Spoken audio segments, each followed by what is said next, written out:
Hello guys, എല്ലാവർക്കും തിരുവാതിര ദിനാശംസകൾ. എല്ലാവരും കൂവ വരക്കിയത് ഉണ്ടാക്കിയോ? ഞാൻ ഉണ്ടാക്കാം കേട്ടോ. അതിനായിട്ട് ഞാൻ തേങ്ങാപ്പാൽ റെഡിയാക്കി വെച്ചിട്ടുണ്ട്. അതുപോലെ തന്നെ കൂവപ്പൊടി പച്ചവെള്ളത്തിലൊന്ന് മിക്സാക്കി വെച്ചിട്ടുണ്ട്, തേങ്ങാക്കൊത്ത് അരിഞ്ഞ് വെച്ചിട്ടുണ്ട്, നെയ്യുണ്ട്, ശർക്കരപ്പാനിയുണ്ട്, അണ്ടിപ്പരിപ്പുണ്ട്. നമുക്കൊന്ന് കൂവ വരക്കിയത് ഉണ്ടാക്കിയാലോ? അതിനായിട്ട് ഞാൻ പാൻ അടുപ്പത്ത് വെച്ചിട്ട് നെയ്യിട്ട് കൊടുത്തിട്ടുണ്ട്. അതിലേക്ക് ഞാൻ തേങ്ങാക്കൊത്ത് ഇട്ട് കൊടുത്തു, അണ്ടിപ്പരിപ്പ് ഇട്ട് കൊടുത്ത് നന്നായിട്ടൊന്ന് മൂപ്പിച്ചെടുക്കുന്നുണ്ട്.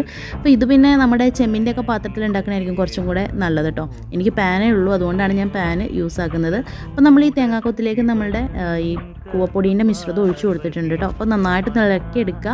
ലോ ടു മീഡിയം ഫ്ലെയിമിൽ വെച്ചിട്ട് വേണം ഉണ്ടാക്കാൻ, ഇല്ലച്ചാൽ നമുക്ക് കട്ട പിടിക്കുമായിരുന്നു കേട്ടോ. അതിലേക്ക് ശർക്കരപ്പാനിയും കൂടെ ഒഴിച്ചു കൊടുത്ത് നന്നായിട്ടൊന്ന് ഇളക്കുന്നുണ്ട്. അപ്പോൾ അതൊന്നൊന്ന് തിക്കായി വന്ന സമയത്ത് ഞാൻ തേങ്ങാപ്പാലും കൂടെ ഒഴിച്ചു കൊടുത്ത് നന്നായിട്ട് ഉടച്ചെടുക്കും കേട്ടോ.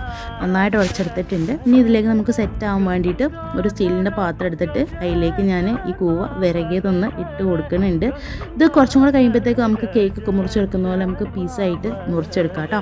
ഭയങ്കര ഒരു ടേസ്റ്റിയാണ്. ഒന്നാമത് തിരുവാതിര ദിവസം നമ്മൾ ആ ഒരിക്കലൊക്കെ എടുത്തിട്ട് ഇതൊക്കെ കഴിക്കുമ്പോൾ ഭയങ്കര ഒരു ടേസ്റ്റാണ് കേട്ടോ. ആ ഒരു കൂവപ്പൊടീൻ്റെയും തേങ്ങാക്കൊത്ത നെയ്യിൽ വഴിച്ചതിൻ്റെ ഒക്കെ പാടുള്ള ഭയങ്കര ഒരു ടേസ്റ്റാണ്. പിന്നെ ഇതൊരു ആചാരത്തിൻ്റെ ഭാഗം കൂടിയാണല്ലോ. അപ്പോൾ എല്ലാവരും ഇതൊക്കെ ഒന്ന് ഉണ്ടാക്കി നോക്കുക. നമ്മുടെ വയറിനും നല്ല കൂളിംഗ് ആണ്. അപ്പോൾ ഇത്രയുള്ള വീഡിയോ ഇഷ്ടപ്പെട്ട ലൈക്ക് ചെയ്യുക, കമൻറ്റ് ചെയ്യുക, സബ്സ്ക്രൈബ് ചെയ്യുക. ബൈ.